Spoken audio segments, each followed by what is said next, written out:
හැම දිනකටම සුබ සන්ධ්‍යාවක් වේවා කියලා ප්‍රාර්ථනා කරනවා. ඉතින් අදත් අපේ මේ සතිපතා පවත්වන වැඩසටහනත් එක්ක තමයි ඔයගොල්ලෝ එකතු වෙලා ඉන්නේ. ඉතින් අද හැබැයි අපි මේ කරගෙන ආපු විදිහේ සුපුරුදු වැඩසටහනක් කියලා කියන්න බෑ අද වැඩසටහනට. මොකද අද අපේ සාමාන්‍ය අර මීටින් එක පටන් ගන්න කලින් අද විශේෂ දෙයක් සිද්ධ වෙනවා මෙතන. ඒ තමයි අපේ දූර කාලය දිගටම තියෙනවා. නමුත් අපි తాවකාලිකව අර කිව්ව විදිහට අක්‍රියතාවයට පත් වෙමින් අලුත් පිරිසකට අවස්ථාව ලබා දෙනවා අද. එතකොට ඒකට දැන් අපි මේ වෙනකොට නාම යෝජනා ටිකක් අරගෙන තියෙනවා සහ ඒවා කාර්ය සභාවට සම්මත වෙලා තියෙනවා. එතකොට අද සම්පූර්ණ සමාජිකයන් පිරිස ඉස්සරහා, ඒ කියන්නේ අද සම්බන්ධ වෙන සමාජිකයන් ඉස්සරහා මේ කියන ක්‍රියාවලිය තහවුරු කරලා අපේ ව්‍යවස්ථාවට අනුව අලුත් නිලධාරී මණ්ඩලය, වැඩ බලන නිලධාරී මණ්ඩලයකට අවස්ථාව දෙන්න තමයි අපි සූදානම් වෙන්නේ. මුලින්ම අපේ මීටින් එකට කලින් අපි ඒකට පොඩි වෙලාවක් අරගෙන මේ කියන අලුත් කට්ටිය පත් කරන්න කටයුතු කරනවා. මෙතනදී අපේ ව්‍යවස්ථාවේ තියෙන විදිහටත් එක්කම අපි ව්‍යවස්ථාව ඉදිරියේදී නබෝ දිනකින් ලබා දෙනවා. එතකොට ඒකටත් අනුකූලව කාරක සභිකයන් විසින් තමයි මේ කියන අයව කාරක සභාව ඇතුළෙන්, විධායක සභාව ඇතුළෙන් තෝරගන්නේ. එතකොට එහෙම තෝරගත්ත පිරිසක් අද මෙතනදී සම්මත කරනවා. හැබැයි හැම සමාජිකයෙක්ටම අයිතිය තියෙනවා ඊට විරුද්ධත්වය ප්‍රකාශ කරන්න හරි එහෙම නැත්නම් ඒකට වෙනත් යෝජනාවක් ඉදිරිපත් කරලා ඒකේ යෝජනාව වෙනස් කරන්න අවස්ථාව තියෙනවා.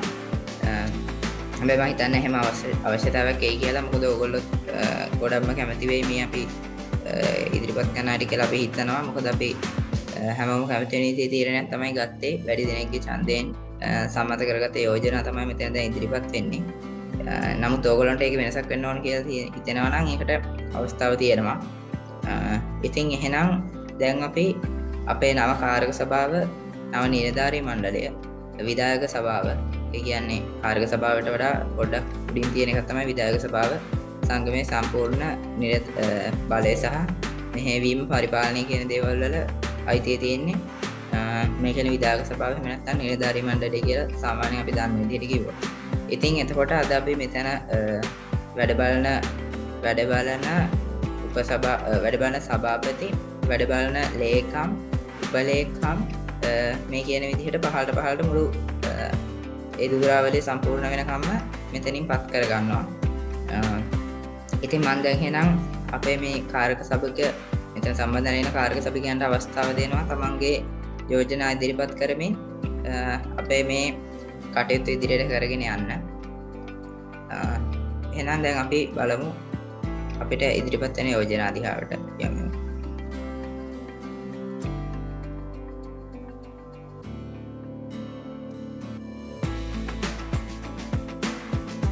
එහෙනම් මාලින්ද ඔයා පැහැදිලි අද ඉන්න ටීම් එකේ අයව අනිත් අයට හඳුන්වලා දෙන්න කියලා ආරාධනා කරනවා.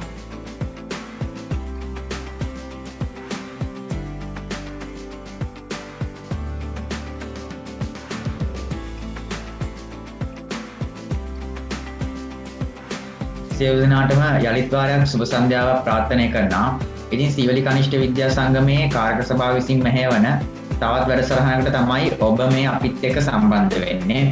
එතකොට අද ඔයගොල්ලන්ට ඉදිරිපත් කිරීම කරන්නට දැන් සිටින්නේ හතරවෙනි කණ්ඩායම, එහෙම නැත්නම් ටීම් 4. එතකොට ඒ කණ්ඩායම වෙනුවෙන් අද ඔයගොල්ලන්ට ඉදිරිපත් කරන්න කිහිප දෙනෙක් ඔයගොල්ලන්ට දෙකක බලා ගන්න හම්බෙයි. ඒ අනුව 4 ශ්‍රේණියේ පුන්සර රනෝත්, 4 ශ්‍රේණියෙන් පසෙදු බිම්සර, 4 ශ්‍රේණියෙන් දිලින වේරගම, ඒත් එක්කම 8 ශ්‍රේණියෙන් චාමති ගුණසේකර, 8 ශ්‍රේණියෙන් නෙත්මි නවෝදයා වගේම 9 ශ්‍රේණියෙන් දෙව්මිනි චමත්කා ඉන්නවා ඔයගොල්ලන්ට මේ ඉදිරිපත් කිරීම කරන්න. ඉතින් අද ඔයගොල්ලෝ කතා කරන්නට බලාපොරොත්තු වෙනවා. මේගොල්ලෝ කතා කරන්න බලාපොරොත්තු වෙනවා අති විශේෂ මාතෘකාවක්. ඔයගොල්ලෝ ගොඩ දෙනෙක් කැමති වෙයි. ඉතින් මම වැඩි කල් ගන්න නැහැ. ඒගොල්ලන්ට අවස්ථාව ලබා දීලා මම නිහඬ වෙනවා. ඉතින් ටීම් 4 මේ ඔබේ අවස්ථාවයි. ඔව්. සියලු දෙනාටම ආයුබෝවන්. සුබ සන්ධ්‍යාවක් වේවා. අප සංගමේ බාරකරු සමන්මලී ගුරු මෑණියන්ගෙන්ද අප සංගමේ කාර්යක සභාවේ සියලු සභිකයන්ගෙන්ද මෙම අවස්ථාවට සහභාගී වී සිටින ඔබ සියලු දෙනාගෙන් අවසරයි. ඉතින් අද අපි ඔයාලත් එක්ක සාකච්ඡා කරන්න බලාපොරොත්තු වෙන්නේ ඔයාලට හොඳට හලපුරුදු මාතෘකාවක්. නමුත් අපි හිතුවා ඔයාලා මේ මාතෘකාව ගැන අහලා තිබුණාට වැඩිදුර අධ්‍යයනයක ඉඳලා නැතුව ඇති කියලා. ඉතින් අද අපි මේ කාලය වෙන් කරගන්න ඔයාලා මේ දන්න මාතෘකාවේ නොදන්නා දේවල් ගැන කතා කරන්න. මේක හරිම රසවත් මාතෘකාවක් දිගටම රැඳී ඉන්න කියලා ආරාධනා කරනවා. ඉතින් මේ මාතෘකාවේ වැඩිදුර විස්තර කතා කරන්න කලින් අපි පොඩි වීඩියෝ එකක් බලමු.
ඔව් ඒ වීඩියෝ එකේ දැක දේවල් වලින් ඔයාලට හොඳටම පැහැදිලි වෙන්න ඇති අද අපි කතා කරන්න යන මාතෘකාව මොකක්ද කියලා.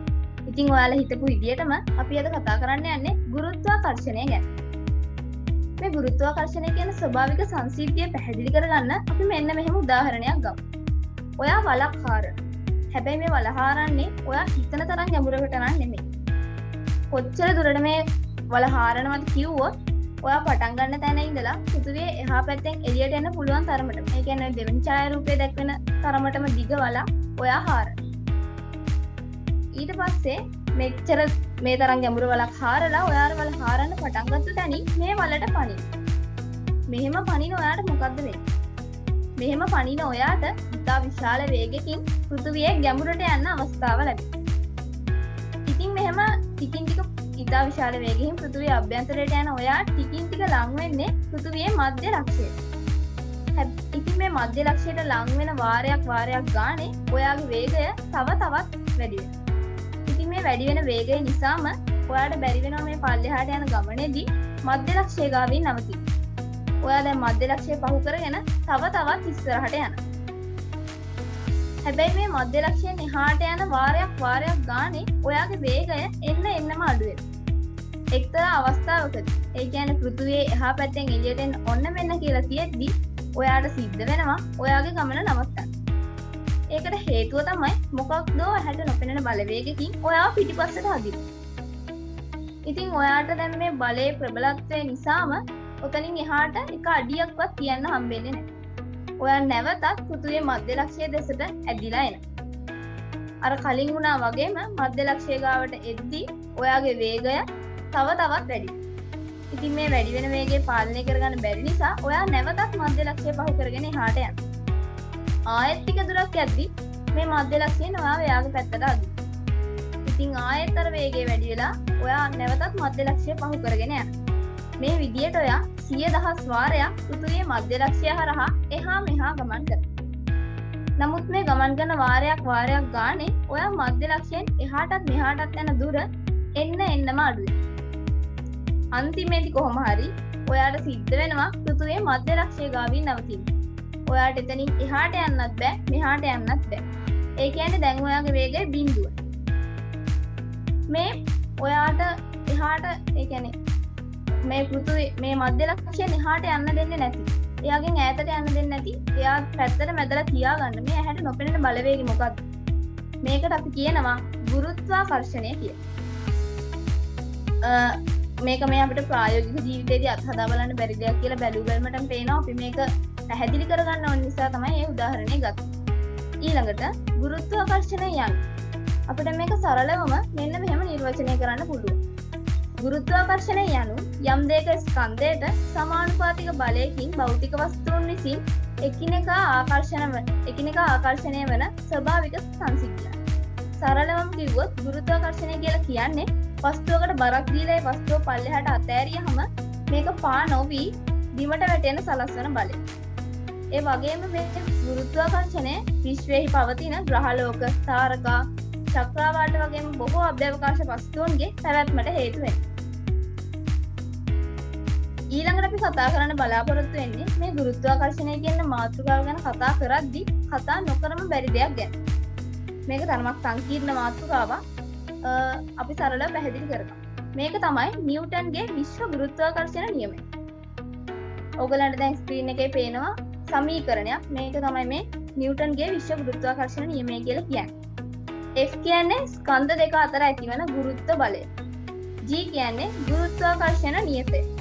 M1 කියන්නේ පළමු වස්තුවේ ස්කන්ධයක්, M2 වලින් අදහස් කරන්නේ දෙවන වස්තුවේ ස්කන්ධය. එතකොට R වර්ගය කියන එකෙන් සංකේතවත් කරන්නේ ස්කන්ධය කියනපු වස්තුන් දෙක අතර දුර. ස්කන්ධය කියනපු වස්තුන් දෙක කියලා කියන්නේ අපි අරගත්ත M1, M2 කියලා අන්නේ වස්තුන් දෙක අතර දුර. මේ වස්තුන් දෙක අතර දුර කිව්වහම ඔයාලා හොඳටම මතක තියාගන්න ඕන දෙයක් තියෙනවා. අපි මෙතනදී ගණනය කරන්නේ වස්තුන් දෙකේ පෘෂ්ඨයන් අතර දුර නෙමෙයි, වස්තුන් දෙකේ කේන්ද්‍රයන් අතර දුර. ඒ වගේම දැන් අපි හිතමු මේක ඔයා මේ පරීක්ෂණය කරනවා නම් ඔයා ප්‍රායෝගිකව ඔයාට මේක නිගමනය කරන්න නම් ස්ථාන කීපයකට ගිහිල්ලා මේක කරන්න වෙනවනේ. හැමතැනම ඇති වෙන ගුරුත්වාකර්ෂණ බලය සමානද බලන්න. ඉතින් මේ ඔයා යන හැම අවස්ථාවකදීම, ඒ කියන්නේ හැම ස්ථානයකදීම, ඒ කියන්නේ අපි හිතමු ඔයා මේක පෘථුවියේදී කරලා හඳේදීත් කරනවායි කියලා. හඳේදී කරත් මේ පෘථුවියේදී ඔයා ගත්තු වස්තුන් දෙක තියෙනවනේ. මේ වස්තුන් දෙක එක සමාන වෙන්න ඕන. ඒ වගේම මේ වස්තුන් දෙකේ කේන්ද්‍රයන් අතර දුර සෑම ස්ථානයකදීම එක සමාන වෙන්න ඕන. ඒ වගේම මේ ගුරුත්ව බලය ස්කන්ධයට අනුලෝම සමානුපාතිකයි. ඒ කියන්නේ ස්කන්ධය වැඩි වෙන්න ඒ අතර ඇතිවන ගුරුත්ව බලයත් එන්නම වැඩි වෙනවා. ඒ වගේම මේ ගුරුත්ව බලය දුරට අනුලෝම ප්‍රතිලෝම සමානුපාතිකයි. ප්‍රතිලෝම සමානුපාතිකයි. ඒ කියන්නේ අනුලෝම සමානුපාතිකයි කියන එකේ විරුද්ධ දෙක. ඒ කියන්නේ මේ වස්තුන් දෙක අතර කේන්ද්‍රයන් අතර දුර වැඩි වෙන්න ඒ අතර ඇති වෙන ගුරුත්ව බලයත් එන්නම අඩු වෙනවා. බොහොම සරල දෙයක්. අපිට ඒක බොහොම සරලව පැහැදිලි කරගන්න පුළුවන්. ඒ වගේම අපි ගුරුත්වාකර්ෂණ නියතේ G කියලා තිබ්බේ. ගුරුත්වාකර්ෂණ නියතය. මේ ගුරුත්වාකර්ෂණ නියතය කියන්නේ මොකක්ද කියලා අපි ඊගාවට බලමු. ගුරුත්වාකර්ෂණ නියතය ලෝකයට හඳුන්වා දුන්නේ ලෝඩ් හෙන්රි කැවෙන්ඩිෂ් කියන රසායනික විද්‍යාඥයා. ඒ වගේම මේ ගුරුත්වාකර්ෂණ නියතයේ අගය නියතයයි නියමයයි පටල ගන්න නම් එපා. ගුරුත්වාකර්ෂණ නියතයේ අගය 6.673 ගුණ කිරීම 10 ඍණ 11. ඉතින් මේකට දාන ඒකක මොනවද? අපි බලය නිරූපණය සඳහා n දාන. ඒ කියන්නේ නිව්ටන්. ඒ වගේම දුර නිරූපණය සඳහා මීටර්. m නේ. ඒ කියන්නේ දැන් මෙතන m වර්ග වෙලා තියෙන්නේ. ඕගලන්ට අතන පේනවා d වර්ග වෙලා තියෙනවා කියලා. කලින් තිබ්බේ r වර්ග වෙලා. නමුත් මෙතනට d වර්ගය සහ r වර්ගය කියන එකෙන් සංකේතවත් කරන්නේ එකම දේ. ඒ දෙකේ කිසිම ප්‍රශ්නයක් නැහැ. එතන දුර වර්ග වෙලා තියෙන හින්දා අපි ඒකක යොදද්දිත් යොදන්නේ මීටර් වර්ග කරන. ඒ වගේම ස්කන්ධය නිරූපණය සඳහා කිලෝග්‍රෑම් වර්ග ඍණ 2 කියලාත් අපි යොදනවා. ඒ වගේම මේ ගුරුත්ව බලයක් වස්තුන් දෙකක් අතර ඇති වෙන බලපාන සාධක දෙකයි. එක ස්කන්ධය, දෙක ත්වරණය. ස්කන්ධය කියන්නේ මොකක්ද කියලා දන්නවා. ත්වරණය කියලා කියන්නේ යම්කිසි වස්තුවක් උස් ස්ථානයක ඉඳලා බිමට වැටෙද්දී මේ වස්තුව අපි මේක සූක්ෂම නිරීක්ෂණය කළොත් අපිට දැක ගන්න පුළුවන් මේ වස්තුව පොළවට ලං වෙන වාරයක් ගානේ මේ වස්තුව වැඩෙන වේගය එන්නම වැඩි වෙනවා. මෙන්න මේ වස්තුව බිමට පතිත වීමේදී ඒ කෙමෙන් පොළවට ළඟා වන විට ඒ පහළට වැටෙන වේගය කෙමෙන් වැඩි වීමට අපි කියනවා ත්වරණය කියලා. ඒ වගේම ගුරුත්ව බලයක් ඇති වෙන්න ස්ථානයේ කිසිදු බලපෑමක් නැහැ. බලපාන එකම සාධක දෙක තමයි ස්කන්ධය සහ ත්වරණය. ඉතින් ඊළඟට මම හිතනවා මම ඉස්සරහටම කතා කරපු දේවල් ගැන යම් තාක් දුරක අවබෝධයක් ඇති කියලා. ඊළඟට ගුරුත්වාකර්ෂණය හේතුව නැති වෙන සංසිද්ධි ගැන කතා කරන්න මම කැමති සහෝදරියට ආරාධනා කරනවා. ඔව් ස්තුතියි නැත්මි. ඔව් නැත්මි කිව්වා වගේම ගුරුත්වාකර්ෂණය හේතුවෙන් ඇති වෙන සංසිද්ධි ගැන තමයි මම ඔයාලත් එක්ක කතා කරන්නේ. අපි බලමු අංක 1. යම්කිසි වස්තුවක් විසි කළ විට ඒ චාපානුකූල මාර්ගයක ගමන් කොට බිමට පතිත වීම. අපි මේක උදාහරණයක් විදිහට පැහැදිලි කරගමු. දැන් ඔයා හිතන්න ඔයා බෝල ගහනවා. ඔයා බෝල ගහනකොට ඔයා මේ බෝලේ විසි කරනවා. ඔයා කවදා හරි දැකලා තියෙනවද මේ බෝලේ ඍජු මාර්ගයක ගමන් කරනවා? කියන්නේ කෙලින් ගමන් කරනවා දැකලා තියෙනවද?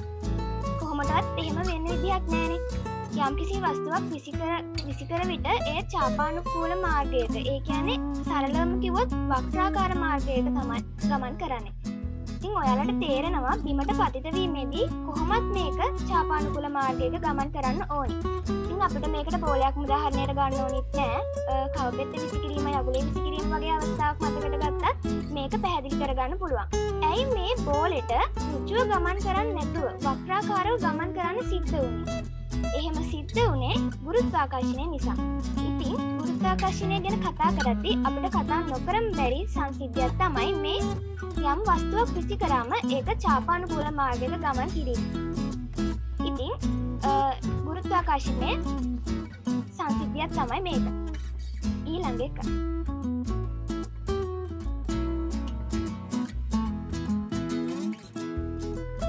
යම්කිසි වස්තුවක් පෘථිවියට පතිත වීමේදී එම වස්තුව මගින් පෘථිවිය මගින් එම වස්තුව මත බලයක් යෙදෙන අතර වස්තුව මගින්ද පෘථිවිය මත බලයක් යෙදේ.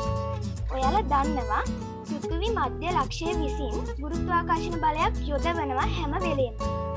ඉතින් ගොඩක් දෙනෙක් හිතන්නේ පෘථිවි මධ්‍ය ලක්ෂය විසින් බලයක් යොදනවා විතරයි කියලා. අපි මේක පැහැදිලි කරගන්න උදාහරණයක් ගමු. ඔයා හිතන්න ගහකින් කොළයක් බිමට වැටෙනවා. එතකොට ගොඩක් දෙනෙක් හිතන්නේ පෘථිවියෙන් මේකට බලයක් යොදනවා. ඉතින් මේ කොළේ බිමට වැටෙනවා. අපිට මෙතනදී චලනයකුත් පේනවා. කියන්නේ කොළේ බිමට වැටෙනකොට අපිට චලනයක් දක්නට ලැබෙනවානේ. ඒ වගේම දැන් අපි මෙතන මෙතන හැම දෙයක් වෙනවා. ඒ වුණාට ගොඩක් දෙනෙක් හිතන්නේ කොළයක් පෘථිවියට බලයක් යොදවනවා කියලා. ඉතින් අපි මේක පැහැදිලි කරගමු. පෘථිවි මධ්‍ය ලක්ෂය විසින් කොළයට ආකර්ෂණයක් එහෙමත් නැත්නම් බලයක් යොදවනවා. ඒ බලය තමයි ගුරුත්වාකර්ෂණය. ඒ වගේම කොළේ බිමට වැටෙනකොට කොළේනුත් බලයක් යොදවෙනවා. ඉතින් ඒ වුණාට මෙතන පොඩි ප්‍රශ්නයක් තියෙනවා. ඉතින් ඔයාලට හිතෙන්න පුළුවන් මෙතන චලනයක් දක්නට ලැබෙන්නේ කොළේ විතරයි. ඒ පෘථිවියේ චලනයක් දක්වන්නේ නැත්තේ. මේකට හේතුව තමයි පෘථිවියේ ස්කන්ධය ගොඩාක් වැඩි මේ කොළයට වඩා. ඉතින් යම්කිසි වස්තුවක් පෘථිවියට පතිත වීමේදී පෘථිවිය මගින් එම වස්තුවක් අතර බලයක් යොදවෙනවා. ඒ වගේම එම වස්තුව මගින්ද පෘථිවිය මත බලයක් යොදවෙනවා. අංක 3.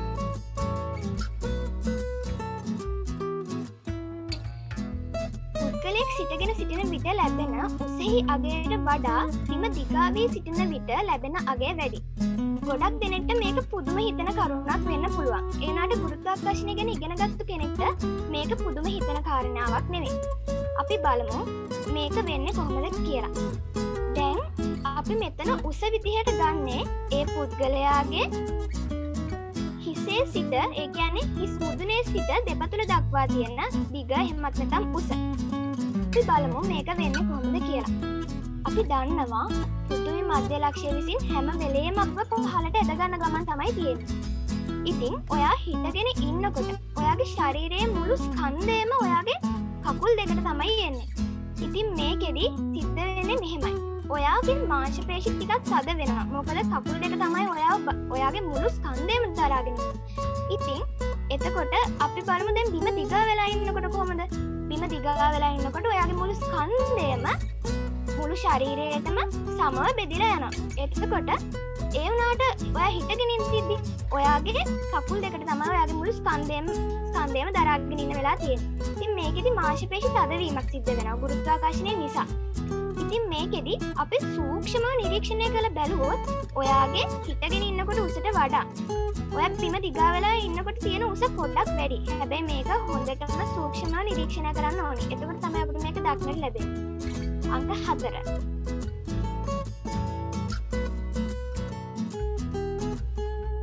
සූර්යයා වටා පරිභ්‍රමණය වන ග්‍රහලෝක ඉරික්සාකාර මාර්ගයක ගමන් කිරීම.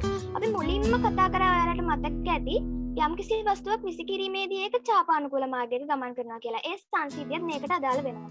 ඉතින් ඔයාලා දන්නවා සූර්යයා සතුව තියෙනවා ඉතාමත් ප්‍රබල ගුරුත්වාකර්ෂණ බලයක්. ඒ වගේම සූර්යාගේ ගුරුත්වාකර්ෂණ බලයට සාපේක්ෂව ටිකක් අඩුවෙන් අනිත් ග්‍රහලෝකවලත් ගුරුත්වාකර්ෂණ බලය තියෙනවා කියලා අපි දන්නවා. ඉතින් මේ සූර්යාගේ ගුරුත්වාකර්ෂණ බලය සහ මේ ඔයාලා දන්නවා සූර්යයා වටා සියලුම ග්‍රහලෝක තමාගේ කක්ෂයේ ගමන් කරනවා. ඒ ගමන් කිරීමේදී ඇතිවන කේන්ද්‍රීය අභිසාරී බලය එමත් නැත්නම් කේන්ද්‍ර අභිසාරී බලය ඒක නිසා සූර්යාගේ තියෙන ගුරුත්වාකර්ෂණ බලය නිසා මේ ග්‍රහලෝක එක තැන සමබරව තමාගේ කක්ෂ මාර්ගයේ ගමන් කරනවා. ඔයාලා දන්නවා මේ ගමන් කිරීම කොහොමද වෙන්නේ කියලා. ඒ කියන්නේ මම මෙතනදි කතා කරන්නේ නැහැ. මේ සූර්යයා වටා පරිභ්‍රමණය වෙන ග්‍රහලෝක ඉලිප්සාකාර මාර්ගයක ගමන් කරන්න මේ ගුරුත්වාකර්ෂණය තමයි හේතු වෙන්නේ. අංක 5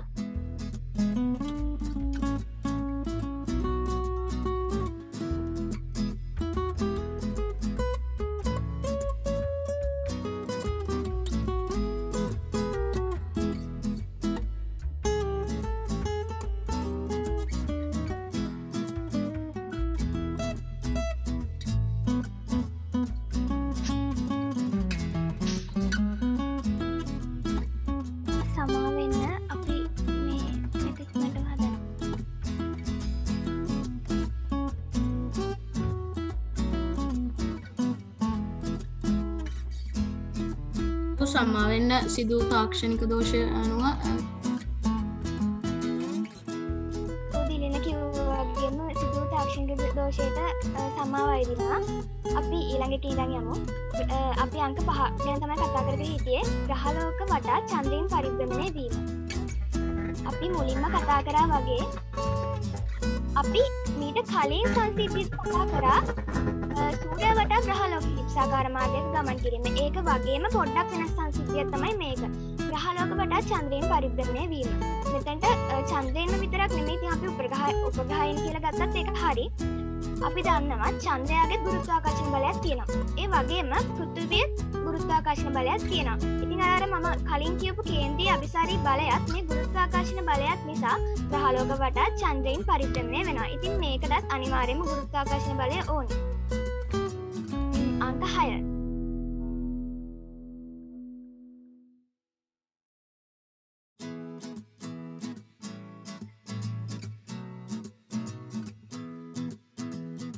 අංක 6 තමයි ග්‍රහලෝක මත වායුගෝලයක් රඳා පැවතීම. මේක ගොඩාක් වැදගත් කාරණාවක්. ඉතින් අපි දන්නවා අපේ පෘථිවියට වායුගෝලයක් තියෙනවා. ඉතින් මේ වායුගෝලයේ විවිධ වායු සංයුතින් එක පරාසයක රඳාගෙන පවත්වා ගන්න එකනේ මේ වායුගෝලය කරන්නේ. ඉතින් මේ වායුගෝලයේ රඳා පවතිනත් ගුරුත්වාකර්ෂණයක් අවශ්‍යයි. ඉතින් මේ ගුරුත්වාකර්ෂණය නැත්තම් වායුගෝලයක් රඳා පවතින්නේ නැහැ. ඒක පැහැදිලි කරගන්න අපි මෙහෙම හිතමු. ඔයාලා දන්න නැති බුධ ග්‍රහයට වායුගෝලයක් නැහැ කියලා. ඉතින් ඔයාලා තවත් අහලා ඇති බුධ ග්‍රහයාගේ මතු පිට ඉතාමත් කුණාටු අධිකයි. බුධ ග්‍රහයා මතු පිට. ඇයි ඒ කුණාටු අධික වෙන්නේ? එයාට වායුගෝලයක් නැහැ. ඒ වායුගෝලයක් නැත්තේ බුධ ග්‍රහයාගේ ගුරුත්වාකර්ෂණ බලය ඉතාමත් අඩු නිසා. ඉතින් මේ බුධ ග්‍රහයාගේ ගුරුත්වාකර්ෂණ බලය ගැන ඔයාලට ඉස්සරහට කතා කරන්න හම්බෙනවා. එතකොට මේක හොඳටම තේරෙයි. ඉතින් ග්‍රහලෝක මත වායුගෝලයක් රඳා පැවතුනේ නැත්තම් මොකද වෙන්නේ? වායු Tamanට කැමති තැන්වල යනවා. ඒ කියන්නේ වායු එයාට කැමති තැන්වල යනවා. ඉතින් එතකොට මේ වායුන් හැම තැනදීම එකිනෙක ඝට්ටණය වෙනවා. ඒකෙදි විවිධ කුණාටු වර්ග ඇති වෙන්න පුළුවන්. ඉතින් බුධ ග්‍රහයාගේ වායුගෝලයක් නැහැ. ඒකට හේතුව තමයි එයාගේ ගුරුත්වාකර්ෂණ බලය ගොඩක් අඩුයි. ඉතින් අපේ පෘථිවිය මත එහෙමත් නැත්නම් ඕනම ග්‍රහලෝකයක වායුගෝලයක් රඳා පවතින ගුරුත්වාකර්ෂණය අත්‍යවශ්‍යයි. ඊළඟ එක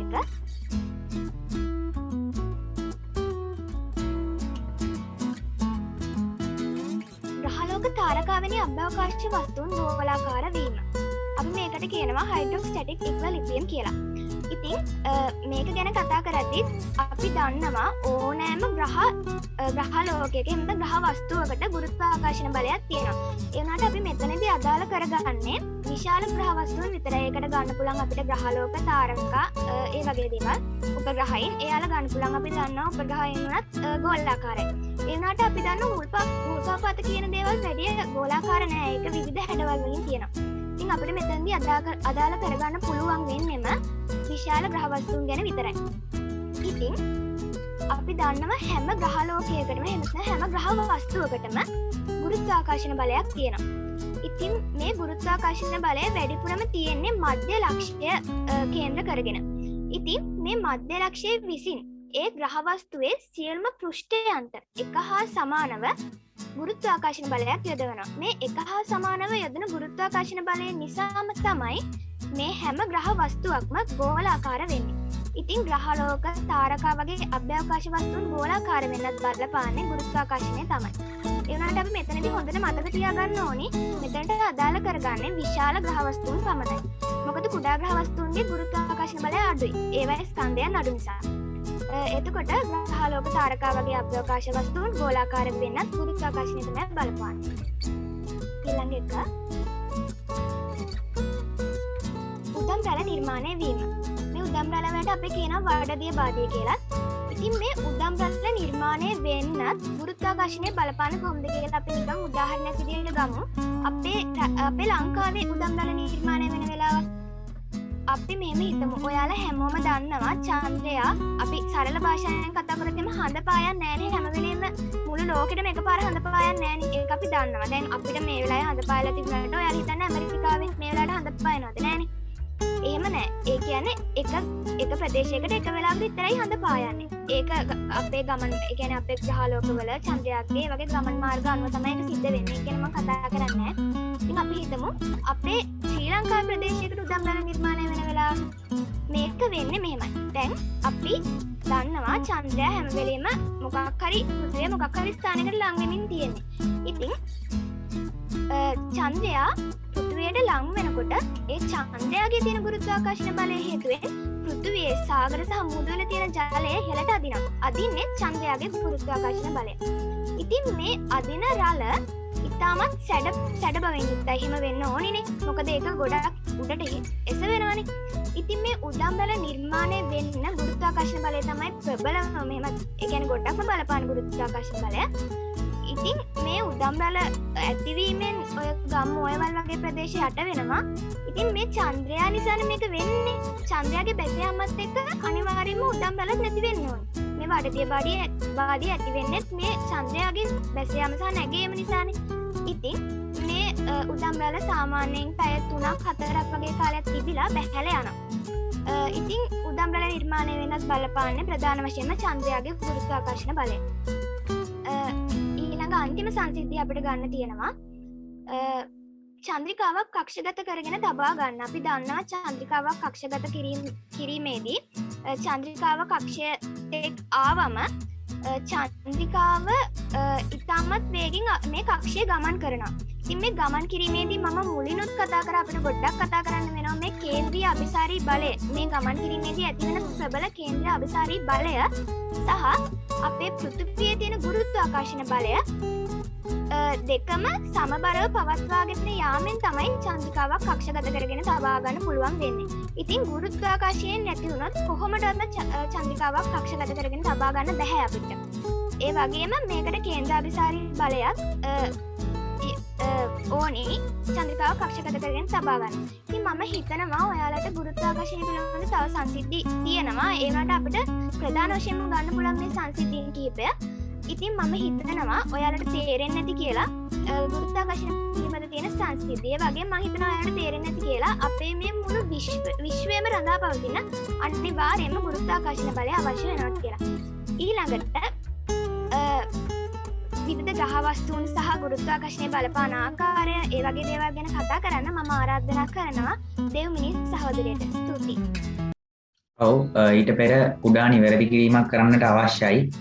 මං හිතන්නේ වායුගෝලයක් සම්බන්ධයෙන් ඔයගොල්ලෝ සඳහන් කරද්දී ගුරුත්වාකර්ෂණය නිසා තමයි ඕනිම ග්‍රහලෝකයක වායුගෝලයක් රඳා පවතින්නේ. එතකොට මම හිතන්නේ ඔයගොල්ලෝ සඳහන් කරා පෘථිවියට අමතරව තවත් උදාහරණයක් ඒ බුදද එසේ විදිහට අය ප්‍රකාශ කළා බුදවල කිසිදු අපිට පැහැදිලිව දකින්නට හම්බෙන වායුගෝලයක් නැහැ කියලා. ගුරුත්වාකර්ෂණය ඊටමත් අඩු නිසා.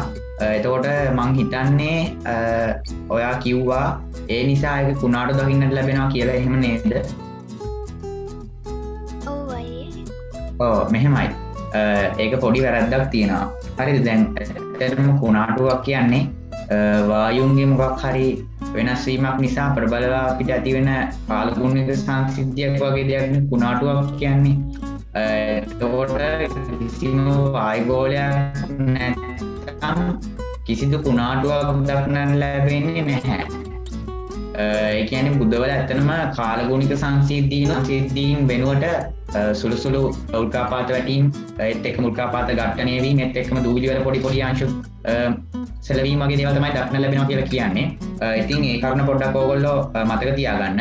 දැන් ඒ කියන්නේ බැරි වෙලාවත් උල්කාපාත කුඩා ප්‍රමාණයක් හරි ආවොත් බුද්ධවලට ඒක දරා ගන්න බෑ. මොකද වායුගෝලයෙන් ඒවා නවත්තන්නේ නැහැ. ඒ නිසා බුද්ධවලට හානි වෙන්න තියෙන ඉඩ වැඩි. අන්න ඒක හැම වෙන්න පුළුවන් දෙයක්. නමුත් බුද්ධවල කාලගුණික සංසිද්ධීන් ඇති වෙන්නේ නැහැ. මොකද වායුගෝලයක් නැති නිසා. වායුගෝලයක් තිබුණොත් තමයි අනිවාර්යයෙන්ම කාලගුණික සංසිද්ධීන් ඇති වෙන්නේ. එහෙම එකක් තමයි වෙන්නේ. මම හිතන්නේ ග්‍රහලෝක දෙකක් පිළිබඳව සංසන්දනාත්මකව ගණිත පොඩි වැරදීමක්. නමුත් ඒක සලකන්න එපා. ඉදිරියටම ඔයගොල්ලෝගේ වැඩේ කරගෙන යන්න ස්තුතියි. ඉතින් මාලින්දගේ නිවැරදි කිරීම. ඔව්. දැන් අපි බලමු පෘථිවිය හා අනෙක් ග්‍රහ වස්තුන් අතර ඇති පරස්පර ගුරුත්වාකර්ෂණ ශක්තිය ගැන. ඊට ප්‍රථමව අපි බර සහ ස්කන්ධය අතර වෙනස හඳුනා ගන්න ඕනේ. ඉතින් ඔයාලා දන්නවද මේ ස්කන්ධයක් කියලා කියන්නේ මොකටද කියලා? ස්කන්ධයක් කියලා කියන්නේ යමක අඩංගු පදාර්ථ ප්‍රමාණයට. ඒ වගේම තමයි බර යනු බලයක්. ඔයාලා දන්නවා ඇති මේ බර ඇති වෙන්නේ ස්කන්ධය මත ගුරුත්වජ ත්වරණය ක්‍රියා කිරීමෙන් බව. ඒ වගේම ඔයාලා දන්නවද මේ බර සහ ස්කන්ධය අතර තියෙන වෙනස්කම මොකක්ද කියලා? ඒ තමයි කිලෝග්‍රෑම් එකක් සමාන වෙන්නේ නිව්ටන් 10කට. අපි සාමාන්‍යයෙන් බර ගණනය කරන්නේ නිව්ටන් වලින්. ඒ වගේම තමයි ස්කන්ධය ගණනය කරන්නේ කිලෝග්‍රෑම් වලින්. අපි අපේ සාමාන්‍ය ජීවිතේදී, ඒ කියන්නේ අපි අපේ ප්‍රායෝගික ජීවිතේදී කිලෝග්‍රෑම් වලින් අපේ බර මයිනවා. නමුත් අපි කිලෝග්‍රෑම් වලින් ගණනය කරන්නේ ස්කන්ධයක්. එනිසා අපි මේ බර යන වචනය භාවිතා කිරීම වැරදි භාවිතයක්. ඒ වගේම දැන් අපි සරල උදාහරණයකට යමු. අපි ප්‍රමාණයෙන් විශාල පාෂාණයක් හා ප්‍රමාණයෙන් කුඩා පාෂාණයක් ඔසවන අවස්ථාවන් වලදී අපි ප්‍රමාණයෙන් විශාල පාෂාණය ඔසවන්න නම් ටිකක් වැඩි බලයක් යොදන්න ඕනි. ඔයාලා දන්නවද මේකට හේතුව මොකක්ද කියලා? මේකට හේතුව තමයි වැඩි ස්කන්ධයක් වැඩි ගුරුත්වාකර්ෂණයකින් පහළට ඇදීම. එනිසා අපි ප්‍රමාණයෙන් විශාල වස්තුන් ඔසවන්න නම් ඊට යෙදෙන ගුරුත්වාකර්ෂණයට වඩා වැඩි බලයක් අපි විසින් යොදන්න ඕනේ. ඉතින් දැන් අපි බලමු පෘථිවිය හා අනෙක් ග්‍රහ වස්තුන් අතර ඇති ගුරුත්වාකර්ෂණය ගැන. ඔයාලට මතක ඇතිනේ මා හිතදී ගත් සරල උදාහරණය. එහි සඳහන් වූ පරිදි අපි ප්‍රමාණයෙන් විශාල වස්තුන් ඔසවන්න නම් ටිකක් වැඩි බලයක් යොදන්න ඕනේ. ඒ වගේම තමයි ඒ මත යෙදෙන ගුරුත්වාකර්ෂණයද සාපේක්ෂව ටිකක් වැඩි වෙනවා. ඒ අනුව ඔයාලා දන්නවා සෞරග්‍රහ මණ්ඩලයේ සියලුම ග්‍රහලෝකවල ප්‍රමාණය එක හා සමාන නොවන බව. අපි පෘථිවියට සාපේක්ෂව ගත් කල ප්ලූටෝ, බුධ, අඟහරු, සිකුරු යන ග්‍රහවස්තුන් ප්‍රමාණයෙන් ටිකක් කුඩයි. ඒ වගේම යුරේනස්, සෙනසුරු, නෙප්චූන්, බ්‍රහස්පති යන ග්‍රහවස්තුන් පෘථිවියට සාපේක්ෂව ප්‍රමාණයෙන් ටිකක් විශාලයි. මෙයින් අපට නිගමනය කළ හැක්කේ පෘථිවියේ ගුරුත්වාකර්ෂණයට සාපේක්ෂව ප්ලූටෝ, බුධ, අඟහරු, සිකුරු වැනි ග්‍රහලෝකවල ගුරුත්වාකර්ෂණය ටිකක් අඩු බවත් ඒ වගේම යුරේනස්, සෙනසුරු, නෙප්චූන්, බ්‍රහස්පති යන ග්‍රහයන්ගේ ගුරුත්වාකර්ෂණය ටිකක් වැඩි බවයි. ඒ වගේම සූර්යාගේ ගුරුත්වාකර්ෂණය මේ සියලුම ග්‍රහලෝකවලට සාපේක්ෂව ගත් කල ඉතා ඉහළ අගයක් ගන්නවා. ඒ වගේම චන්ද්‍රයාගේ ගුරුත්වාකර්ෂණය අපේ පෘථිවියේ ගුරුත්වාකර්ෂණයට සාපේක්ෂව ටිකක් අඩු මට්ටමක තමයි පවතින්නේ. ඉතින් අපි මේක සරල උදාහරණයකින් විමසලා බලමු. ඔයාලට මතක ඇති මා පෙර සඳහන් කළ පරිදි බර ඇතිවීමට නම් යම් වස්තුවක ඇති ද්‍රව්‍ය ප්‍රමාණය සහ ගුරුත්වජ ත්වරණය බලපාන බව. ඒ වගේම ඔයාලා දන්නවා මේ එක් එක් ග්‍රහ වස්තුන්හි ගුරුත්වාකර්ෂණ බලයත් ටිකක් වෙනස් බව. මේ අනුව අපි මෙහෙම හිතමු. පෘථිවිය මත සිටින ජීවියෙකුගේ බර නිව්ටන් 600ක් පමණ වන විට ඒ එක් එක් ග්‍රහලෝකයා අනුව වෙනස් වන අයුරු දැන් අපි බලමු. පෘථිවිය මත සිටින ජීවියාගේ බර නිව්ටන් 600ක් පමණ වෙද්දී පෘථිවියට සාපේක්ෂව විශාලත්වයෙන් අඩු ග්‍රහලෝක වන ප්ලූටෝහිදී එම අගය දැක්වෙන්නේ නිව්ටන් 80ක් ලෙස. ඒ වගේම සඳ මතදී නිව්ටන් 100ක් ලෙසත්, බුධ ග්‍රහයා මතදී නිව්ටන් 210ක් ලෙසත්, අඟහරු ග්‍රහයා මතදී නිව්ටන් 230ක් ලෙසත්, සිකුරු ග්‍රහයා මතදී නිව්ටන් 520ක් ලෙසත් එම අගය දැක්වෙනවා. ඒ වගේම පෘථිවියට සාපේක්ෂව ටිකක් ප්‍රමාණයෙන් විශාල ග්‍රහවස්තුන් වන යුරේනස්දී එම අගය දැක්වෙන්නේ නිව්ටන් 640ක් ලෙස. ඒ වගේම සෙනසුරු මතදී නිව්ටන් 680ක් ලෙස, නෙප්චූන් මතදී නිව්ටන් 850ක් ලෙස, බ්‍රහස්පති ග්‍රහයා මතදී නිව්ටන් 1580ක් ලෙස එම අගය දැක්වෙනවා. ඒ වගේම සූර්යයා මතදී එම අගය දැක්වෙන්නේ නිව්ටන් 1,67,400ක් ලෙස. මෙයින් අපට පෙනී යන්නේ ගුරුත්වාකර්ෂණය ග්‍රහලෝකයෙන් ග්‍රහලෝකයට වෙනස් වන විට බර ඊට සාපේක්ෂව වෙනස් වන බව. ඉතින් අපි ඊළඟට බලමු මේ ගුරුත්වාකර්ෂණය ඉතිහාසය ගැන.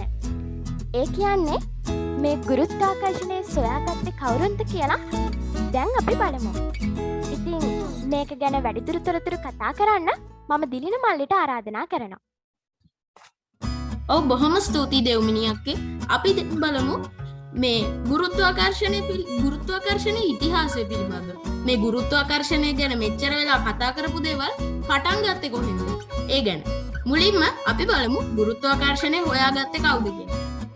ගුරුත්වාකර්ෂණය හොයාගත්තේ ශ්‍රීමත් අයිසැක් නිව්ටන් කියන විද්‍යාඥයා. අපි පොඩ්ඩක් අයිසැක් නිව්ටන් ගැන තොරතුරු හොයලා බලමු. ශ්‍රීමත් අයිසැක් නිව්ටන් ශ්‍රේෂ්ඨ ඉංග්‍රීසි ජාතික භෞතික විද්‍යාඥයෙක්, ගණිතඥයෙක්, ඒ වගේම තාරකා විද්‍යාඥයෙක්. සර් අයිසැක් නිව්ටන් ඉපදුනේ 1643 ජනවාරි 4 වෙනිදා. උපතින් ඉංග්‍රීසි ජාතිකයෙක්. අයිසැක් නිව්ටන් එයාට වයස අවුරුදු 18ක් වෙනකොට කේම්බ්‍රිජ් විශ්වවිද්‍යාලයේ ඉගෙන ගන්න ගිහින් තියෙනවා. එතකොට 1665 පැවතිච්ච විශාල වසංගතයේ හින්දා කේම්බ්‍රිජ් විශ්වවිද්‍යාලය වහලා දාන්න සිද්ධ වෙලා තියෙනවා. ඒක නිසා අයිසැක් නිව්ටන් ආයි ගෙදර ඇවිල්ලා ගෙදර ඉඳන් එයාගේ පාඩම් වැඩ කටයුතු කරගෙන ගිහිල්ලා තියෙනවා. එයා ගෙදර ඉඳන් පාඩම් කිරීම, ඒ වගේම පරීක්ෂණ කිරීම, දේවල් ගැන හොයලා බැලීම, ඒ වගේ ගොඩක් දේවල් එයා ගෙදර ඉඳන් කරලා තියෙනවා. අයිසැක් නිව්ටන් ගුරුත්වාකර්ෂණය හොයා ගැනීම ගැන රසවත් කතාවක් තියෙනවා. අපි පොඩ්ඩක් ඒක බලමු. අයිසැක් නිව්ටන් එක දවසක් එයාගේ වත්තේ ඉඳගෙන ඉන්නකොට, ඇපල් ගහක් යට ඉඳගෙන ඉන්නකොට එයාගේ ඔළුවට ඇපල් ගෙඩියක් වැටිලා තියෙනවා. ඉතින් අයිසැක් නිව්ටන් හිතලා තියෙනවා මේ ඇපල් කොහොමද බිමට වැටෙන්නේ? ඇයි මේක මගේ ඔළුවට වැටෙන්නේ නැතුව උඩට ගියේ නැත්තේ? ඇයි මේක පාවෙන්නේ නැත්තේ කියලා. ඉතින් මේක ගැන හොයලා මේක ගැන තව පරීක්ෂණ ගොඩක් කළා තමයි මේ ගුරුත්වාකර්ෂණය කියන එක සර් අයිසැක් නිව්ටන් ලෝකෙට හඳුන්වලා දුන්නේ. ඉතින් සර් අයිසැක් නිව්ටන් තව ශ්‍රේෂ්ඨ සොයාගැනීම් ගොඩක් කළා දුන්නා. ඒ විදිහට නිව්ටෝනියානු යාන්ත්‍ර විද්‍යාව විශ්ව ගුරුත්වාකර්ෂණය පරාවර්තනය කරන දුරේක්ෂය එහෙමත් නැත්නම් නිව්ටෝනියන් ටෙලෙස්කෝප් ඒ වගේම අපිට අමතක කරන්න බැරි දෙයක් තියෙනවා. ඒ විදිහට 3 laws of motion එහෙමත් නැත්නම් චලනයේ නියම තුන. ඒ විදිහට ගත්තොත් the law of inertia, the law of mass and acceleration, the third law of motion. ඒ විදිහට මේ නියම තුනේදී කියවෙන්නේ ගුරුත්වාකර්ෂණය වැඩ කරන හැටි. ඒ කියන්නේ මේකට ස්කන්ධය බලපාන හැටි, ශක්තිය බලපාන හැටි, ඒ වගේම මේක චලනය වෙන්නේ කොහොමද ගුරුත්වාකර්ෂණය තියෙද්දි කියන මේ වගේ දේවල් තමයි ඒ 3 laws of motion එහෙමත් නැත්නම් චලනයේ නියම තුනේදී කියවෙන්නේ. ඊළඟට අපි බලමු අයිසැක් නිව්ටන්ට ශ්‍රේෂ්ඨ සම්මාන ගොඩක් ලැබිලා තියෙනවා.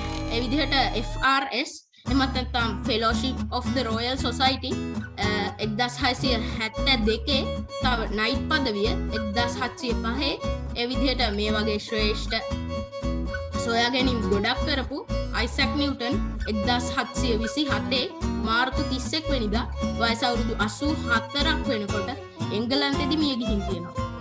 ඉතින් ගුරුත්වාකර්ෂණ පිළිබඳව තවදුරටත් තොරතුරු සොයලා බැලීමට මම දැන් පුන්සර් සහෝදරයට ආරාධනා කර සිටිනවා. ඔව් ඊට පෙර පොඩි නිවැරදි කිරීමක් කිරීමට අවශ්‍යයි. මේ දැන් කරපු ඉදිරිපත් කිරීම නෙමෙයි. ඊට පෙර කරපු ඉදිරිපත් කිරීමක්. ඒක හරි ස්කන්ධයයි බරයි ගැන කතා කරද්දී කිලෝග්‍රෑම් එකක් සමානයි නිව්ටන් 10ක් කියලා කියුණා. ඒක 100% හරි ප්‍රකාශයක් නෙමෙයි. නමුත් වැරදි ප්‍රකාශයකුත් නෙමෙයි. යම් යම් අවස්ථාවලදී තමයි අපි ඒකෙන්මයි කියලා පාවිච්චි කරන්නේ. ඒක පිළිබඳව අපි අවසානයේට සාකච්ඡා කරලා බලමු. ඒක වැරදි නෑ. නමුත් සමහර වෙලාවට ඒක ඇත්තටම නිවැරදි කියලා කියන්න බෑ. ඔව් ස්තුතියි මාලින්ද අයියේ. එහෙනම් පුන්සර ඔයා කතාව පටන් ගන්න.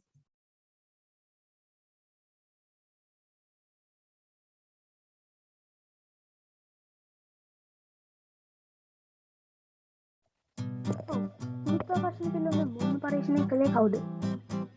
Galileo Galilei. අයිසැක් නිව්ටන් නෙමෙයි. ඉතින් මේ ගැලීලියෝ ගැලීලි ගුරුත්වාකර්ෂණ පිළිබඳ මුල්ම පරීක්ෂණය කරා නම් මොකද එයා ගුරුත්වාකර්ෂණය පියා වෙන්නේ නැත්තේ? මෙයා මුල්ම පරීක්ෂණය කළා නම් එයා පියා නොවෙන්නේ. මොකද මේකට හේතුවක් තියෙනවා. මෙයා පරීක්ෂණය පමණක්ම සිදු කිරීම.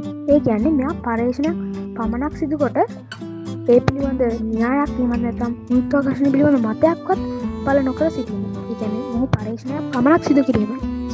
මේ විශේෂ පරීක්ෂණය ගැන මම පුංචි පැහැදිලිවීමක් කරන්නම්.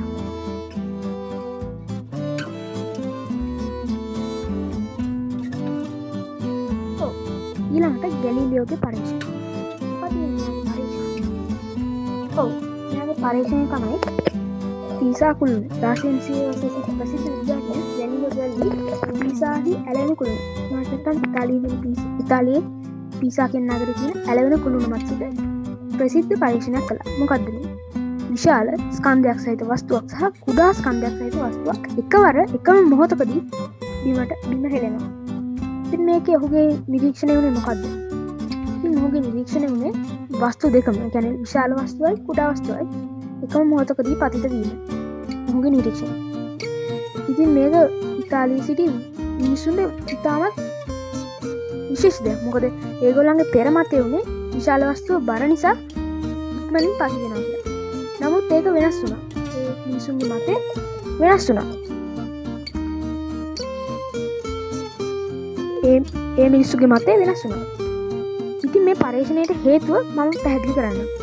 මේ පරීක්ෂණයේ නිරීක්ෂණයට හේතුව මම පැහැදිලි කරන්නම්. ඉතින් මේ වස්තු දෙකම එකම මොහොතකදී පතිත වුණේ ගුරුත්වාකර්ෂණයේ වස්තු දෙකටම සමාන ලෙස ක්‍රියා කිරීම. ඒ කියන්නේ මේ වස්තු දෙකම එකම ලෙස වස්තු දෙකටම ගුරුත්වාකර්ෂණය ක්‍රියා කිරීම.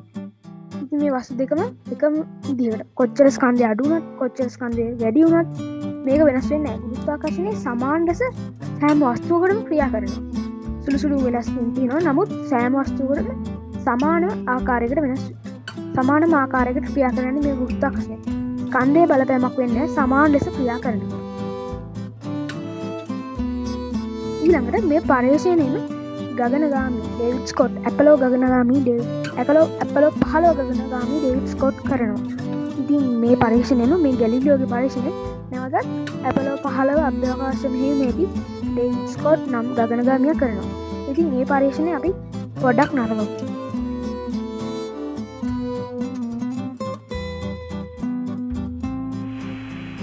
Well, in my left hand I have a feather. In my right hand a hammer. And I guess one of the reasons we got here today was because of a gentleman named Galileo a long time ago who made a rather significant discovery about falling objects in gravity fields. And we thought that where would be a better place to confirm his findings than on the moon. And so we thought we'd try it here for you. The feather happens to be appropriately a falcon feather for our falcon. And I'll drop the two of them here and hopefully they'll hit the ground at the same time. How about that? That Mr. Galileo was correct in his findings.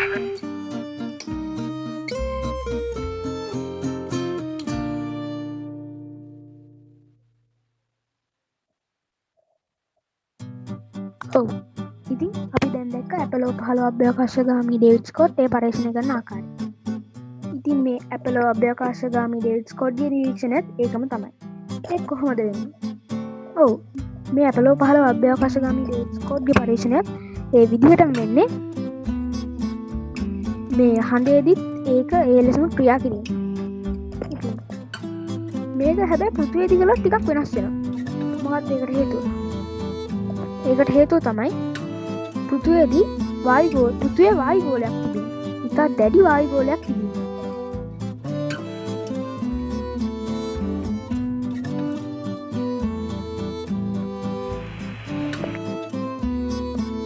පෘථිවියේ දැඩි වායුගෝලයක් තිබීම ඒකට හේතුව.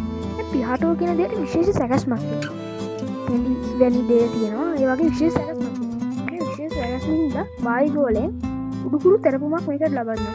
ඒකනේ පිහාටුව වගේ දෙයක් පදිත කරාම ටිකක් පා වෙලා වීමට වැටෙන්නේ. ඒ විශේෂ සැකස්ම හින්දා. නමුත් හඳේ වායුගෝලයක් තියෙනවා. නමුත් හඳේ වායුගෝලය ඉතාමත් දුර්වලයි. මේ දුර්වල වායුගෝලය නිසා හඳේදී මේක පිහාටුව සහ මිටිය මේ ඩේවිඩ් ස්කොට්ගේ පරීක්ෂණයේදී එක මොහොතකදී පත් වෙනවා. ඉතින් නමුත් පෘථිවියේදී ඒක වෙනස් වෙන්න ඉඩ කඩ තියෙනවා. නමුත් මේසේ විශේෂ සැකස්මක් නොමැති දේවල් පෘථිවියේදී පදිත කරොත් සාමාන්‍යයෙන් ඒකත් වෙනස් වෙන්න පුළුවන් වායුගෝලය නිසා. නමුත් සාමාන්‍යයෙන් යම් තාක් දුරකට එකම මොහොතකදී පතිත වෙනවා. ඒක ඔබට හොඳින්ම නිරීක්ෂණය වෙයි. ඉතින් ඊළඟට ගගනගාමී ඩේවිඩ් ස්කොට් ගැන සහ විද්‍යාඥයෝ ගැලිලියෝ ගැලිලි ගැන එතුමාගේ පරීක්ෂණය පිළිබඳ පුංචි පැහැදිලි කිරීමක් කිරීමට මම දිල්න සහෝදරයට ආරාධනා කරනවා. බොහොම ස්තුතියි පුන්සර. අපි කලින් අයිසැක් නිව්ටන් ගැන කතා කරා වගේම ගැලිලියෝ ගැලලි ගැන ඒ වගේම ගගනගාමී ඩේවිඩ් ස්කොට් ගැන පොඩ්ඩක් ඉතිහාසය හොයලා බලමු. මුලින්ම අපි කතා කරමු විද්‍යාඥ ගැලිලියෝ ගැලලි ගැන. විද්‍යාඥ ගැලිලියෝ ගැලලි ඉතාලි ජාතිකයෙක්. ඒ වගේම ශ්‍රේෂ්ඨ භෞතික විද්‍යාඥයෙක්, ගණිතඥයෙක්, ඒ වගේම තාරකා විද්‍යාඥයෙක්. අපි විද්‍යාඥ ගැලිලියෝ ගැලලිව හඳුන්වනවා නූතන විද්‍යාව පියා කියලා. ඒ විදිහට ගැලිලියෝ ගැලලි ඉපදුනේ 1564 පෙබරවාරි 15 වෙනිදා. උපතින් ඉතාලි ජාතිකයෙක්. ගැලිලියෝ ගැලලි ඉගෙනගෙන තියෙන්නේ පීසා විශ්වවිද්‍යාලයේ. ඒ වගේම තාරකා විද්‍යාව, භෞතික විද්‍යාව සහ ඒ වගේ ගණිතය ඉගෙනගත් ශ්‍රේෂ්ඨ විදිහට අපිට හඳුන්වන්න පුළුවන්. ඒ වගේම මේ වගේ පරීක්ෂණ කළා, සොයා ගැනීම් ගොඩක් කළා විද්‍යාඥ ගැලිලියෝ ගැලලි 1642 ජනවාරි 8 වෙනිදා වයස 77ක් වෙනකොට ඉතාලියේදී මිය ගිහින් තියෙනවා. ඊළඟට ගගනගාමී ඩේවිඩ් ස්කොට්. ගගනගාමී ඩේවිඩ් ස්කොට් උපත 1932 ජූනි 6 වෙනිදා ඇමරිකාවේදී. උපතින් ඇමරිකානු ජාතිකයෙක්. ගගනගාමී ඩේවිඩ් ස්කොට් එතකොට NASA ආයතනයේ ගගනගාමියෙක් විදිහට රැකියාව කරගෙන තියෙනවා. ඒ විදිහට මෙයාට සම්මාන ගොඩක් ලැබිලා තියෙනවා. NASA ආයතනයේ විශිෂ්ට සේවා පදක්කම දෙවරක්ම ගගනගාමී ඩේවිඩ් ස්කොට්ට හිමි වෙලා තියෙනවා. ඊළඟට ගුරුත්වාකර්ෂණය පිළිබඳව තවදුරටත් අපි හොයලා බලමු. ඒකට මම පුන්සර සහෝදරයට ආරාධනා කර සිටිනවා. ඔව් දැන් අපි පෘථිවියේ ගුරුත්වාකර්ෂණය අඩුම ස්ථාන සහ වැඩිම ස්ථාන ගැන කතා කරමු. ඉතින් මීට පෙර මා ඔබට යමක් මතක් කළ යුතුයි. මං කිව්ව නේද කලින් ගුරුත්වාකර්ෂණය සමාන ලෙස සෑම දෙයකටම සෑම වස්තුවකටම ක්‍රියා කරනවා කියලා. ඔව් ඒක ඇත්ත. නමුත් සමහර ස්ථානවලට මේ වෙනස් වෙනවා. පෘථිවියේ පෘථිවියේ තියෙන ගුරුත්වාකර්ෂණය යම් තාක් දුරකට ඒක වෙනස් වෙනවා. මොකද පෘථිවිය සාමාන්‍යයෙන් අපි ගෝලාකාරයි කිව්වට සම්පූර්ණයෙන් ගෝලාකාර නැහැ. ඒකින්ද යම් තාක් දුරකට ගුරුත්වාකර්ෂණය වෙනස් වෙන්න ඉඩකඩ තියෙනවා. ඉතින් මේ වගේ ගුරුත්වාකර්ෂණය අඩුම ස්ථාන වැඩිම ස්ථාන පිටන්න පුළුවන් ඒ හින්දා. ඉතින් ඊළඟට ගුරුත්වාකර්ෂණය අඩුම ස්ථාන ගැන අපි කතා කරමු. මේ ගුරුත්වාකර්ෂණය අඩුම ස්ථානේ මොකක්ද? ඔබට ප්‍රශ්නයක් නැගෙනවා. ගුරුත්වාකර්ෂණ අඩුම ස්ථානේ තමයි දකුණු ඇමරිකා මහද්වීපයේ පිහිටා තිබෙන පේරු කියන රටේ දකුණු ඇමරිකා මහද්වීපයේ පේරු කියන රටේ තියෙන නිවාඩෝ හුවාස්කාරන් කියන කන්ද තමයි ගුරුත්වාකර්ෂණයේ අඩුම ස්ථානය. මේ කන්ද ගුරුත්වාකර්ෂණයේ සාමාන්‍යයෙන් කුඩා ප්‍රමාණයක් අඩු වෙනවා. ඒක නිසා මේක ගුරුත්වාකර්ෂණයේ අඩුම ස්ථානය ලෙස හඳුන්වනවා. ඊළඟට ගුරුත්වාකර්ෂණයේ වැඩිම ස්ථානය.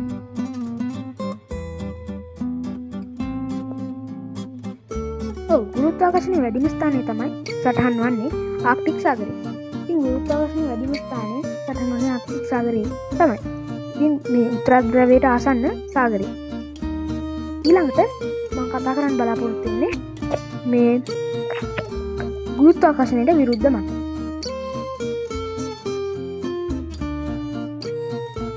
ගුරුත්වාකර්ෂණයට විරුද්ධ මත ගණනාවක් තියෙනවා. විරුද්ධ මත කියන්නේ ගුරුත්වාකර්ෂණය පිළිබඳ මත. ඉතින් ගුරුත්වාකර්ෂණය පිළිබඳ විරුද්ධ මත එක් ප්‍රධාන මතයක් මම ඔබට කියන්න. 1. ඇල්බර්ට් අයින්ස්ටයින් නම් ශ්‍රේෂ්ඨ විද්‍යාඥයාගේ අවකාශ කාල වක්‍රතාවය නම් නියමය. ඉතින් මොකද්ද මේ අවකාශ කාල වක්‍රතාවය? මොකද්ද මේ ගුරුත්වාකර්ෂණය විරුද්ධ මත? ඔව්. ඉතින් මේ අවකාශ කාල වක්‍රතාවය මම පැහැදිලි කරන්න ඉස්සෙල්ලා මම පුංචි දෙයක් කියන්නම්. මේ ඇල්බර්ට් අයින්ස්ටයින් මහත්මයාගේ අවකාශ කාල වක්‍රතාවය පිළිබඳව. මුලින්ම ඔයගොල්ලෝ මෙහෙම දෙයක් හිතන්නකෝ. දැන් පෘථිවියේ ගුරුත්වාකර්ෂණයේ අගය කීයද කියලා ඇහුවොත් ඔව් ගුරුත්වාකර්ෂණයට අගයක් තියෙනවා. ගුරුත්වාකර්ෂණය මනින්නේ ත්වරණයක් මනින ආකාරයෙන්. පෘථිවියේ ගුරුත්වාකර්ෂණයේ අගය එහෙමත් නැත්නම් පෘථිවියේ ගුරුත්ව ත්වරණයේ අගය කීයද? තප්පර වර්ගයට මීටර් 9.8ක ගුරුත්ව ත්වරණයක් පෘථිවියේදී සටහන් වෙනවා. ඒ සම්මතය. තනින් තන එක කුඩා වෙනස් වෙන්න පුළුවන්. නමුත් සම්මතයේ තප්පර වර්ගයට මීටර් 9.8ක්. ඉතින් මේ ත්වරණයක් අර කලින් පැහැදිලි කරාම වගේම මේ ත්වරණයක් කියන්නේ ඒ වස්තුවක් බීමට හෝ ඉහළට යෑමේදී ඇතිවෙන දේ. ඉතින් ඔබ හිතන්න එහෙම.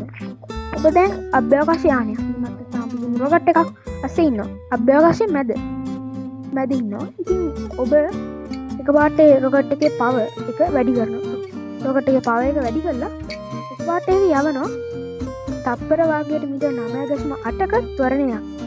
ඒ ත්වරණයෙන් ගමන් කරනකොට ඔබ අභ්‍යවකාශයේ ඉන්නවා නම් අනිවාර්යෙන් පාවෙන්න බෑ. නමුත් මේ වගේ ත්වරණයකින් මේ යානය ගමන් කරනවා නම් මේ වගේ වේගකින් මත මේ වගේ ත්වරණයකින් මේ යානය ගමන් කරනවා නම් වාට පෘථිවියේ ඉන්නා වගේ දැනෙන්නේ නැහැ.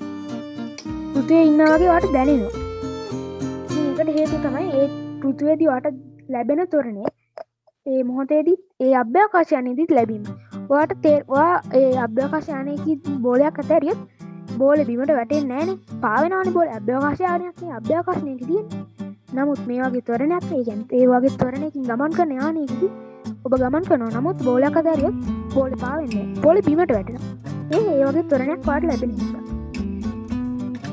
ඉතින් මේක අපි හඳුන්වන ඉක්විවැලන්ස් ප්‍රින්සිපල් කියලා. ඉතින් ඊට පස්සේ මම කතා කරනවා මේ අභ්‍යවකාශ යානෙම ආයි මතක් කරගන්න.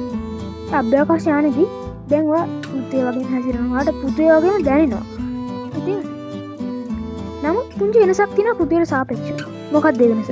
ඔව් පෘථිවියට සාපේක්ෂව ඔයාට දැනෙන වෙනස තමයි ගුරුත්වාකර්ෂණය ඒ වගේම ගුරුත්වාකර්ෂණය ඒ ත්වරණය ඒ වගේම ලැබෙනවා. නමුත් මේ ආලෝකය කියන්නේ යම් තාක් දුරකට ඒ මොහොතේදී වෙනස් වෙනවා. ඉතින් මම මේ ආලෝකයේ වෙනස් වීම ගැන පැහැදිලි කරනවා. මේ ආලෝක කදම්බයක් යමත් නැත්නම් ලේසර් කදම්බයක් කියමුකෝ. එල්ල කරොත්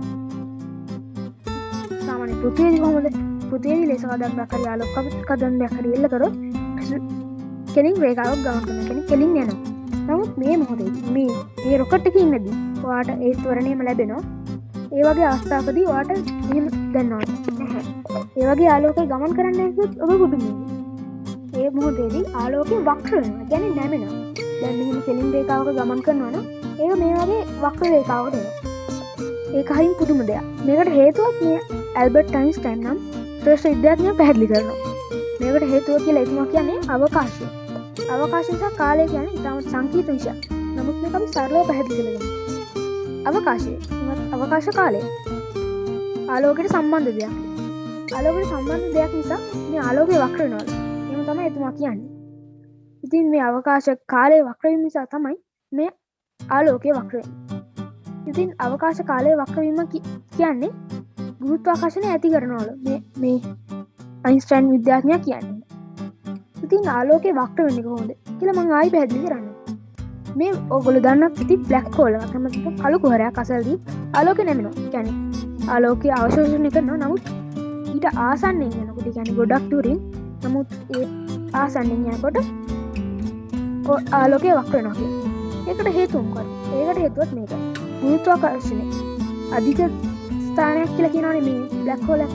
කියන්නේ අධික පදාර්ථ ප්‍රමාණයක් තියෙන ස්ථානයක් තමයි මේ බ්ලැක් හෝල් එක. ඉතින් ඒ හින්දා මේකේ අවකාශ කාලය ඉතාමත් ලොකු නැමීමකට ලක් වෙනවා. මේ අවකාශ කාලේ නැමෙන්නේ මේ විශාලත්වය අනුව. ඒකත් මහා පුදුම දෙයක්. මේක විශාල වෙන තරමට මේකේ පදාර්ථ ප්‍රමාණය වැඩි වෙන තරමට අවකාශ කාලය වක්‍ර වෙනවා කියනවා. ඉතින් අවකාශ කාලයේ බ්ලැක් හෝල් එකක් අසලදී වක්‍ර වෙනකොට ඒ වක්‍ර වීම ඔස්සේ ආලෝකයත් වක්‍ර වෙනවා කියනවා. ඉතින් මේ ආලෝකයේ වක්‍ර වීම මේ අවකාශ කාලයේ වක්‍ර වීම අපි ගුරුත්වාකර්ෂණ විදිහට ඒක හඳුන්වනවා. ඉතින් මම දැන් කතා කළේ අවකාශ කාල වක්‍රතාවය පිළිබඳ. ඉතින් මම කිව්වා මේ අවකාශ කාල වක්‍රතාවය කියන්නේ තමයි සංකීර්ණ විෂයක්. නමුත් මේක සරලව මම දැන් පැහැදිලි කරා. මම හිතනවා ඔයගලන්ට මම කිව්ව දේ තේරෙන්නේ නැති කියලා. නමුත් මේ මතේ මතයක් මත නොවේ. මේක ගොඩක් විද්‍යාඥයින් පවා පිළිගන්නා මතයක්. මේ අවකාශ කාල වක්‍රතාවය තමයි ස්පේස් ටයිම් කියන මතය. ඉතින් මේ මතය තමයි යම් තත්ත්වයකට සාර්ථකයි. නමුත් ගණනය කිරීම වලදී පවා ගන්න ගුරුත්වාකර්ෂණය මත නැත්නම් ග්‍රැවිටි කියන නියමය. නමුත් මේ අවකාශ කාල වක්‍රතාවය යම් තාක් දුරකට සාර්ථකයි කියලා මම කියන්න කැමතියි. ඉතින් ඊළඟට අපි අද කතා කරපු මාතෘකාව ගැන සහ ඒ පිළිබඳව වැඩිදුර දැනුමක් ලබා ගැනීමට මම ඊළඟට ආරාධනා කරනවා. ඒ පිළිබඳව පොතක් හඳුන්වා දීමට මම ඊළඟට ආරාධනා කරනවා පසින් සහෝදරයාට. ස්තුතියි. ඔව් ස්තුතියි පුන්සර. ඊළඟට මම කතා කරන්න යන්නේ අපි කතා කරපු මාතෘකාවට අදාළව ඔයාලට කියවීමට රසවත් පොතක් හඳුන්වා දෙන්න. ඒ පොතේ නම තමයි ගුරුත්වාකර්ෂණය. පොත ලියලා තියෙන්නේ ෆ්‍රැන්ක්ලින් බැන්ලි සහ ඩොන් මැඩෙන්. එය සිංහලයට පරිවර්තනය කරලා තියෙන්නේ රුවිනි ප්‍රසාදිනී ධර්මවර්ධන මහත්මිය. මේ පොත ඔබට ගුරුත්වාකර්ෂණයේ අවකාශ කාල වක්‍රතාවය වැනි දේ සරලවම පැහැදිලි කරනවා. ඉතින් අපි මේ කෙමෙන් ලං වූයේ අපගේ වැඩසටහනේ අවසානයටයි. අපගේ ඉදිරිපත් කිරීම නැරඹු ඔබ සියලු දෙනාට සහ අපට කුඩා හෝ සහයෝගයක් දැක්වූ සියලු දෙනාට මා මෙතනදී මාගේ හදපිරි ස්තුතිය පුද කර සිටිනවා. දැන් අපගේ ඉදිරිපත් කිරීමට අදාළව ප්‍රශ්නයක් හෝ එයි ඔබට නොතේරුණු යමක් තිබේ නම් ඇසීමට ඉඩ තිබෙනවා. ඒ වගේම තමයි අපගේ ඉදිරිපත් කිරීම සම්බන්ධව යහපතක් හෝ අයහපතක් පැවසීමට යන්න. ඒද නොපැකිලව පවසන ලෙස මම ඔබගෙන් කාරුණිකව ඉල්ලා සිටිමි. ස්තුතියි.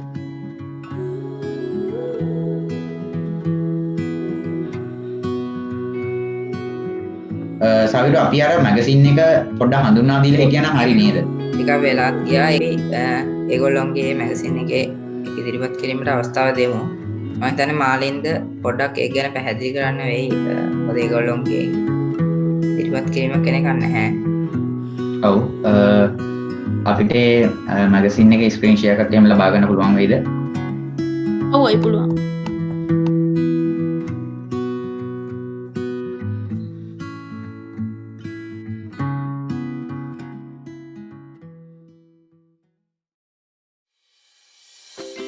ඔව් බොහොමත් ස්තුතියි. ඉතින් අපේ ටීම් 4 එක ඉදිරිපත් කරපු කණ්ඩායම ඇත්තටම හොඳ ඉදිරිපත් කිරීමක් ලබා දුන්නා විශේෂ මාතෘකාවක් ගැන. එතකොට ඔයගොල්ලන්ට මතකයි ළමදින දවසේදී අපි කරා ඩ්‍රීම් වර්ල්ඩ් කියලා වැඩසටහනක්. ඒ වැඩසටහනේදී ඒගොල්ලෝ පොඩි විශේෂාංගයක් ඉදිරිපත් කරා unseen world of science කියලා.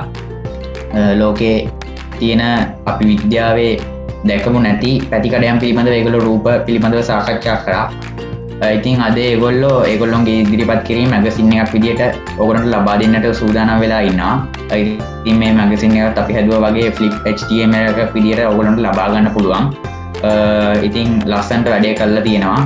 ඔයගොල්ලන්ට තොරතුරු ගොඩක් ගන්න පුළුවන් මේකෙන් රූප සම්බන්ධව. ඔයගොල්ලෝ විශ්වයේ දැකමු නැති දේවල් තියෙනවා, ලෝකේ දැකමු නැති දේවල් අපි විද්‍යාවෙන් කොහොමද දකින්නේ, අන්න ඒ වගේ දේවල් පිළිබඳව හොඳ ඔයගොල්ලන්ට මෙතනදී ලබා දීලා තියෙන තොරතුරු හොයලා බලලා. ඉතින් ටීම් 4K සියලු දෙනාටම ස්තුතිවන්ත වෙනවා. ඉතින් ඒ ටීම් එකම හිතලා ගත්ත එකක්. ඒක අපි කියපු දෙයක් නෙමෙයි. ඒ ටීම් එකම හිතලා අපිට කතා කරලා අයියා මෙහෙම එකක් කරමුද කියලා බලලා. ඉතින් ටීම් එකේ හැමදෙනාම මම අගය කරනවා මේ අවස්ථාවේදී කරපු වැඩේ සම්බන්ධව. ඉතින් මේක ඔයගොල්ලන්ගේ ගෲප් එකට ෂෙයා කරනවා. එතකොට ඔයගොල්ලන්ට පුළුවන් මේක ඉස්කෝලේ නොවන කෙනෙක්ට උනත් ෂෙයා කරන්න. ඔයගොල්ලන්ගේ යාළුවෝ හැමෝටම ෂෙයා කරලා මේ දැනුම බෙදා ගන්න කියලා හැමෝටම ආරාධනා කරනවා. ඉතින් මේ හදන්නට කැපවෙච්ච සියලු දෙනාටම මගේ ස්තුතිය අනිත් වාරයක් පුද කරනවා.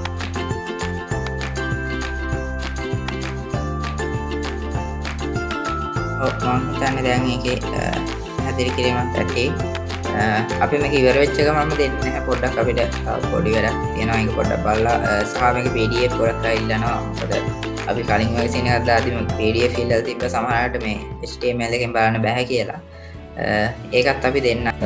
එහෙනම් සියලු දෙනාටම සුබ රාත්‍රියක් ප්‍රාර්ථනා කරනවා. හැමදාම අපිත් එක්කම රැඳී ඉන්න.